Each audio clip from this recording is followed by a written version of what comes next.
I need to try and stay on track with something more positive. You guys can tell when I watch the news, I make videos, I'm just so pissed off at what's going on in the world. I can't do that. I have to fast as to the world. I've got better things to accomplish than to argue with stupid people. So, okay, what I want to do in this video, my name is Dan Paulson, everyone. What I'm going to do in this video is talk about a brain technique that you will recognize if you have this. This is how we learn to interpret material from antiquity. There's something that happens automatically in certain brains. If you recognize what I'm going to talk about here, you've got the right kind of brain.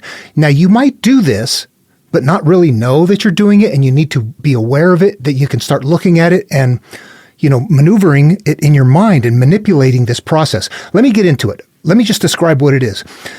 First of all, most brains are just that's what I was told. I believe it. I read it. I get it. Okay, there's certain brains like mine and people that are going to be seekers like this that are going to be doing something that they're not doing. There's not going to be many, but we're going to be looking all the time for alternatives in the stories. We are not just sitting there following along going, that's what I was told, that's what I was told, that's what I was told. We're the ones going, okay, wait a minute, process. What about this? What about that? We are doing something different in our brains automatically that most don't do. All right, here's how it works. What I'm going to do is start with something simple, an Aesop's fable, because the mental process works anywhere and everywhere, all the time, no matter what. Whether you're reading verse or whether you're driving down the road trying to figure out what to do, your mind is going to be doing this. This is number 117 out of Aesop's fables, The Hare and the Tortoise. A hare was one day making fun of a tortoise for being so slow upon his feet. "Oh, wait a bit," said the tortoise. "I'll run a race with you, and I'll wager that I win." "Oh, well," replied the hare, who was much amused at the idea. "Let's try and see." And it was soon agreed that the fox should set a course for them and be the judge. When the time came, both started off together, but the hare was soon so far ahead that he thought he might as well have a rest. So down he lay and fell fast asleep. Meanwhile, the tortoise kept plodding on and in time reached the goal. At last, the hare woke, but with a start and dashed at his fastest, but only to find the tortoise had already won the race. At this point, as a kid, I didn't think of anything. But at this moment, I did. Slow and steady wins the race. I instantly, when I heard that, thought, how come it isn't when you're almost finished, don't quit? You see alternates that other people don't. I believe these are teaching lessons for that, looking for that sort of thing. Let's now go to a Jesus one. Let's just slam right to the big stuff. Okay, I have the King James Version of Matthew up here, and what I'm going to do is just read a story that we know about. It's in chapter 21, and about halfway through. It starts in 19. And what we have here is that Jesus and his disciples are traveling along, and in the morning, as he returned to the city, he was hungry.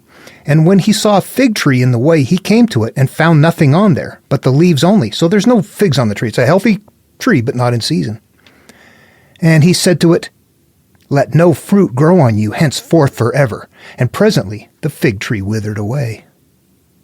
And when the disciples saw it, they marveled, saying, "How soon is the fig tree withered away?" Okay, so me, as a kid, that is not understanding these and is not being taught anything other than the fact that Jesus commanded a fig tree to die. He's got power. You better watch out. I'm sitting there thinking, you're telling me all about Jesus. Love your enemy. Don't just love your family, because your enemy does that too, but love your enemy too. And God is going to be looking at a lot more things like that. Jesus is really this peace, loving. There's something not right here. Then you get to this story and it's like, I'm a kid. I'm thinking, he's going to make it appear full of figs. And when he made it die, I was like, what? You look at that now and it's like, that's like a spoiled kid. It's out of season, or I don't know if it's out of season or not. But if Jesus had the power to kill the tree, why didn't he have it heavily laden with figs? I think as a kid, I'm thinking ice cream cones. Jesus had the power. He was hungry and he had the power to kill a tree or make it heavily laden with figs. Why does that story not make any sense? And it makes Jesus sound like a spoiled brat. I think somehow I would always put myself in the story and think things like, what if I was Jesus? What would I do if I had these powers? And I would look at that and go, so here's a tree that's perfectly fine. It doesn't have any figs on it. And since it's not providing figs for Jesus at that moment, he just says, fine, you're dead. You're never going to produce anything. That's not right. That's not what Jesus teaches. It's the story needs to be looked at. They fall apart in the mind of people that start looking at things from different perspectives. And the person that just believes it, they're going to go, oh, Jesus commanded that fig tree to die. What a marvelous thing. They don't think through that there's something in there that they're not understanding. The very clever person at this point will understand something, that everything supernatural gets shifted to natural. They're analogous terms. If you're looking for something supernatural in these stories, you're not interpreting it. All right, so these are things that I'm just making observations about myself and with other people throughout life as I've gone through and tried to understand the material, dig into it. It's taken a lot of work to understand that all of this are mentally interactive steps. That whole fig tree and everything too. What grows from my garden that is not producing? What is emerging from me that needs to be gone because it's not doing something good for me? It might not be something that is like poking holes in me and killing me, but it's a waste. It's something that you're bringing with you that's not producing something for you. Get rid of it. These are life lessons that we're not interpreting. But if you just read the story and go, oh, that's marvelous, you're never going to figure out how to mentally interact with these. Jesus' teachings need to be interacted with. All Buddha teachings, Lao Tzu teachings, all of the teachings need to be mentally interacted with if you're reading them. Okay, and they're all held in ways that are different. But they're going to say the same thing.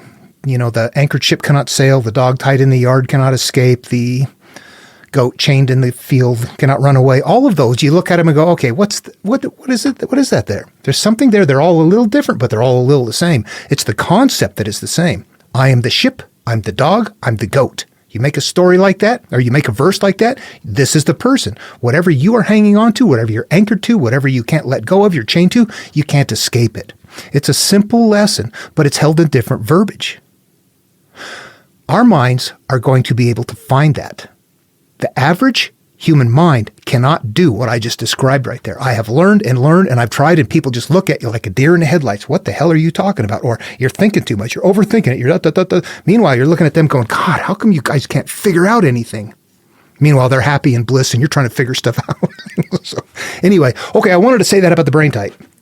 I think it's very important, and I think when people know that there's some mechanical things, or it's not mechanical, there's some processes, thinking processes that happen automatically, but brain types are different.